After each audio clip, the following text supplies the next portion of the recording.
کہتے ہیں کہ اپنی نیتوں کو لوگوں کے سامنے کبھی ظاہر نہیں کرنا چاہیے، ان لوگوں کے سامنے جو آپ سے حسد کرتے ہیں۔ اگر حسد معمولی ہوتا نا، کبھی بھی قرآن پاک میں ہمیں حسد کرنے والوں کے شر سے پناہ مانگنے کی تلقین نہ کی جاتی۔ یہ سب سے بڑی دلیل ہے۔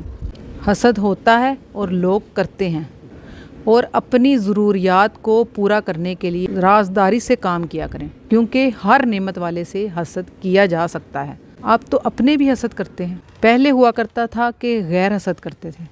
اس بات کی دلیل تبھی ہے آپ کو حسد کرنے والے کے شر سے پناہ مانگنے کے لیے کہا گیا ہے۔ یہ اس بات کی دلیل ہے کہ حسد صرف ایک احساس نہیں ہے، یہ ایک اثر بھی رکھتا ہے۔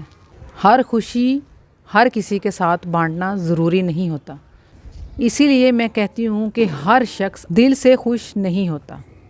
کچھ لوگ نہ مسکرا کر بھی اپنے دل میں حسد رکھتے ہیں۔ اسی لیے اپنی نیتیں، اپنے منصوبے اور اپنی دعائیں ہر ایک کے سامنے نہیں کھولنی چاہیے، نہیں رکھنی چاہیے۔ جب تک یہ چیز آپ کی مکمل نہ ہو جائے، اس کو پردے میں رکھنا بہتر ہوتا ہے۔ رازداری کمزوری نہیں ہوتی، حکمت ہوتی ہے۔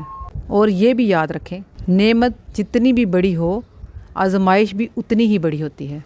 اسی لیے دعا بھی کریں اور اللہ کا شکر بھی ادا کریں، اور اپنی زندگی کے اہم معاملات میں احتیاط بھی برتیں۔